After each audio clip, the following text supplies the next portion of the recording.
अस्सलाम वालेकुम viewers, welcome to my channel Jeenas food hub. हमारी आज की रेसिपी आलू गोश्त बहुत ही ख़ास है क्योंकि ये हर घर में बनाई जाती है और हम भी इसको आज एक अच्छे से देसी तरीके के साथ ट्राई करेंगे। तो चलिए स्टार्ट करते हैं।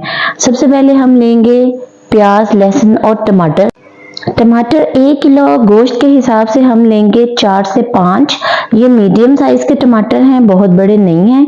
और हम 2 बड़े प्याज लेंगे और लहसुन आम हंडी की निस्बत थोड़ा सा ज़्यादा इंक्लूड करेंगे ताकि जो हमारी ग्रेवी है वो थिक बन सके, मसाला थोड़ा ज़्यादा बन सके।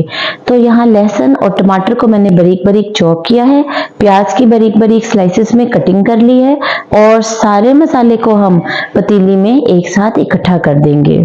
आलू गोश्त का शोरबा बनाने के लिए हमारा मसाला बिल्कुल रेडी है। हम इसमें स्पाइसेस ऐड करेंगे।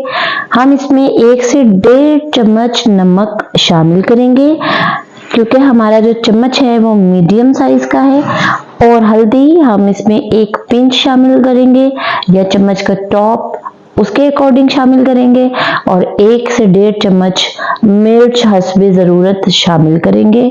और इसके बाद हम गोश्त को अच्छी तरह से वॉश करेंगे और गोश्त को भी इसमें शामिल कर देंगे। सारा मसाला एक साथ इकट्ठा प्रिपेयर कर लेंगे। गोश्त को गलने के लिए और मसाले को गलने के लिए पानी की ज़रूरत है, तो हम इसमें इतना पानी शामिल करेंगे कि मसाला और गोश्त इसमें डूब जाए और इसके ऊपर थोड़ा सा लेवल हो पानी का, ताकि मसाला इसमें अच्छी तरह से पके और गोश्त भी गले। आफ्टर एन आवर 1 घंटे के बाद जब मैंने ढक्कन उठाया तो हंडिया की शक्ल कुछ इस तरह से थी कि गोश्त की गलावट ऑलमोस्ट डन थी और थोड़ा सा खड़ा मसाला था जिसको पीसने की ज़रूरत थी। और घी थोड़ा थोड़ा सा ऊपर आ चुका था, लेकिन इसको अभी भी 10 to 15 मिनट चाहिए थे क्योंकि अभी इसमें थोड़ा पानी था। तो हमने इसको ढक दिया, कवर कर दिया। और उस टाइम में मैंने आलू काट लिए क्योंकि आलू थोड़ा सा नमक लगा के रखते हैं, देन उसको वॉश करके उसको साफ पानी में थोड़ी देर के लिए रख देते हैं तो वो ब्राउन नहीं होते हैं। 10 से 15 मिनट के बाद हमारा गोश्त और मसाला दोनों गल चुके हैं, दोनों डन हैं। इसकी हम अच्छे से भुनाई करेंगे और इसी पोजीशन पर हम इसमें धनिया पाउडर ऐड करेंगे 2 से 2.5 चम्मच, क्योंकि शोरबे में बहुत अच्छी खुशबू, बहुत अच्छा फ्लेवर देता है, एक एरोमा है इसका। इसके अलावा ये शोरबे में थिकनेस भी पैदा करता है। 2 से 2.5 चम्मच धनिया पाउडर डालने के बाद हम इसमें 1 चम्मच जीरा पाउडर भी शामिल करेंगे। ये भी बहुत जायका देता है हंडिया को और ये शोरबे में बहुत क्लासी लगता है, बहुत कमाल का लगता है और आपके शोरबे को दूसरों से थोड़ा सा डिफरेंट कर देता है। और सबसे अच्छी बात है कि ये स्पाइसेस तकरीबन हर घर में मौजूद है। हमारा मसाला और गोश्त बहुत अच्छी तरीके से गल चुका है और हमने अभी इस पॉइंट पर इसमें ऑयल को ऐड करना है क्योंकि हमने इसमें अभी ऑयल ऐड नहीं किया। ऑयल ऐड करने के बाद हम इसको अच्छी तरह से भून लेंगे।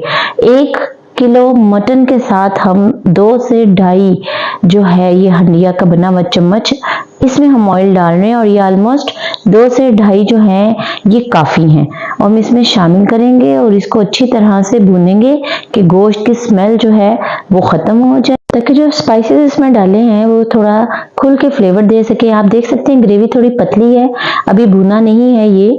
तो हम इसमें आलू शामिल करेंगे ताकि दोनों को अच्छी तरह से भून सकें। आलू 1 किलो मटन के हिसाब से 1 किलो आलू शामिल किए हैं और इनको चम्मच हिलाकर अच्छी तरह से हंडिया में मिक्स कर लेंगे। और ये ग्रेवी जो अभी थोड़ी सी पतली है इसको अभी थोड़ा सा और पकने देंगे जब तक ये ऑयल ऊपर ना आ जाए और ये भूनने की पोजीशन में ना आ जाए। और हम इसको लिड से कवर करके कुछ टाइम के लिए छोड़ देंगे और वो टाइम है 10 to 15 मिनट्स।